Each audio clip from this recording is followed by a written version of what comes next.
wabarakatuh. Baik, anak-anak, kemarin kita sudah bahas tentang grafik fungsi kuadrat ya. Jadi kemarin itu kita mencoba untuk menggambar grafik jika ada persamaan fungsi kuadratnya, kemudian ada daerah asal, atau hanya fungsi kuadrat saja. Kemudian kita bisa mencari titik-titik yang utama. Contoh, pembuat nol fungsi, kemudian sumbu simetri, kemudian nilai minimum, atau nanti langsung kita mencari koordinat titik baliknya. Jadi dengan unsur-unsur utama ini kita pun bisa menggambar grafik. Oke, sekarang Ibu akan kasih soal lagi di sini ya. Ada sebuah fungsi, rumusnya fx sama dengan x kuadrat plus 6x plus 5. Kemudian nanti kita akan menggambar grafiknya dengan mencari unsur-unsur utamanya dulu.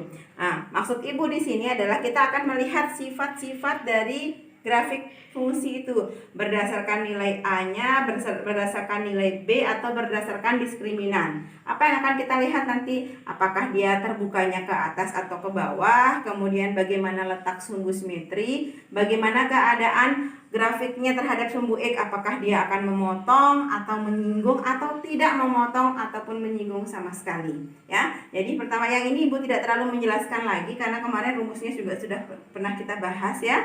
Jadi kalau ada soal seperti ini, yang kita cari pertama adalah pembuat nol fungsinya. Artinya nilai y-nya sama dengan 0 di sini. Maka tinggal kita faktorkan kembali ke persamaan kuadrat. Cari berapa kali berapa yang hasilnya 5. Kalau ditambah hasilnya 6, maka x plus 5 dengan x plus 1. Maka dihasilkan di sini, ini tinggal x plus 5 sama dengan 0, nanti 5-nya pindah luas, maka jadilah X sama dengan min 5. Begitu juga yang di sini menjadi X sama dengan min 1. Maka koordinat titiknya adalah X-nya min 5, Y-nya 0, X-nya min 1, Y-nya 0. Maka ini adalah koordinat titik potong terhadap sumbu X atau pembuat 0 fungsinya. Kemudian kita akan cari sumbu simetrinya, di mana rumusnya min B per 2A. Yang ini A, yaitu 1. Yang ini B, yang ini adalah C-nya. Maka min B per 2A min 6 per 2 kali 1 hasilnya min 3. Kemudian nilai minimum atau maksimum, ini salah satu ya. Kalau dia nanti terbuka ke bawah, maka dia akan memiliki nilai minimum. Jadi kalau atau ini salah satunya. Kalau grafiknya akan terbuka ke atas, maaf, dia akan punya nilai minimum. Tapi kalau terbukanya ke bawah, jadi grafiknya kalau misalkan seperti ini, maka dia memiliki nilai tertinggi atau nilai maksimum. Jadi di sini rumusnya min D per 4A.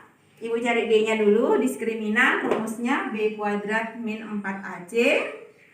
Ibu masukkan B-nya 6 kuadrat min 4 dikali 1 dikali 5. Maka hasilnya 16. Ini diskriminannya. Maka ibu masukkan ke dalam rumus min 16 per 4 kali 1 hasilnya min 4. Ada sumbu simetri, ada nilai minimum. Maka kita bisa mendapatkan koordinat titik baliknya, di mana rumusnya adalah sumbu simetri, sebagai X-nya, kemudian Y-nya adalah nilai minimumnya. Maka di sini koordinat titik baliknya adalah min 3,4. Kemudian ada satu lagi yang bisa membantu menggambar grafik, yaitu titik potong terhadap sumbu Y-nya. Boleh kita cari.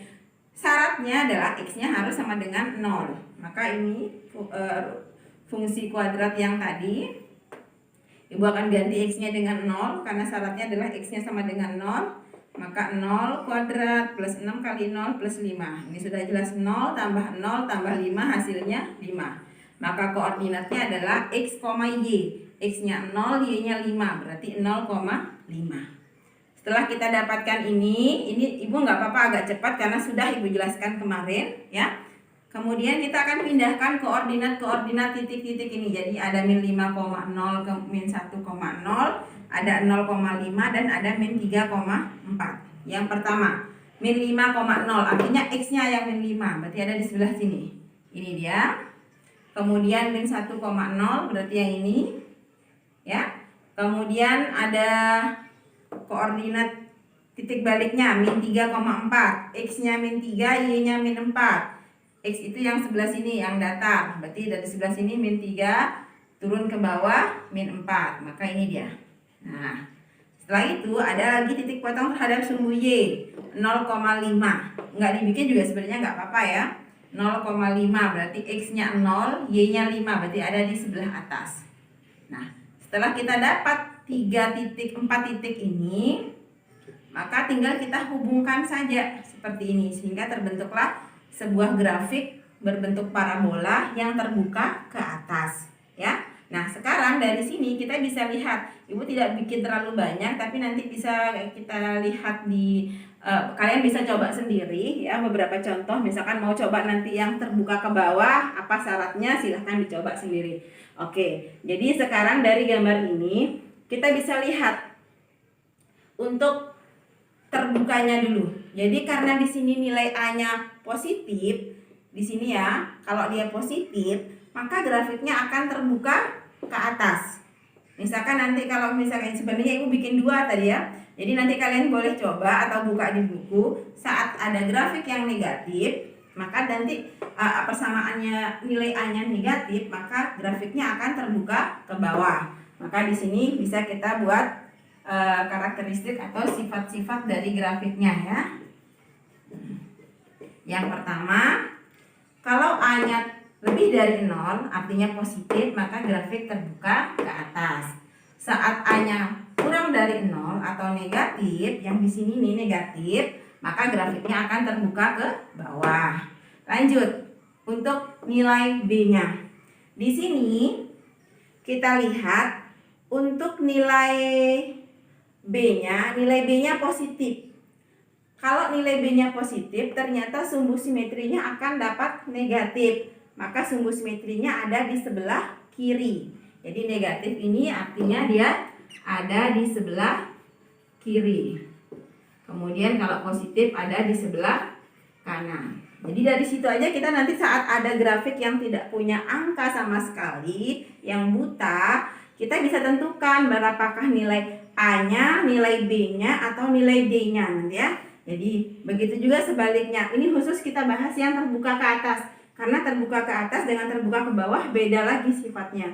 Jadi untuk yang terbuka ke atas, saat B-nya positif, maka sumbu simetrinya justru negatif, ada di sebelah kiri. Saat B-nya kurang dari 0 atau negatif, sebaliknya dia nanti sumbu simetrinya justru positif. Jadi dia berlawanan. Saat ini lebih, yang ininya kurang. Sumbu simetrinya negatif artinya kurang dari 0. Saat B-nya kurang dari 0, sumbu simetrinya justru positif.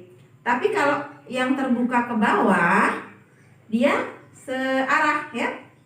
Sama maksud Ibu. Jadi kalau B-nya positif, maka sumbu simetrinya juga akan positif. Kalau B-nya negatif, sumbu simetrinya juga akan negatif.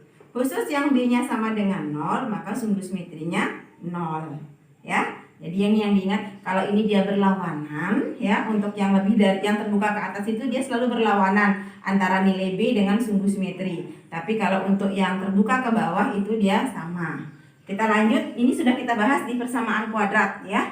Jadi kalau D lebih dari 0 nilai diskriminannya, maka dia memiliki 2 titik potong. Nah, di sini juga sama, memotong sumbu X di 2 titik. Kita lihat di sini, diskriminannya 16. Maka dia memotong di 2 titik. Saat nanti kita dapat diskriminannya 0, maka dia hanya menyinggung saja, ya.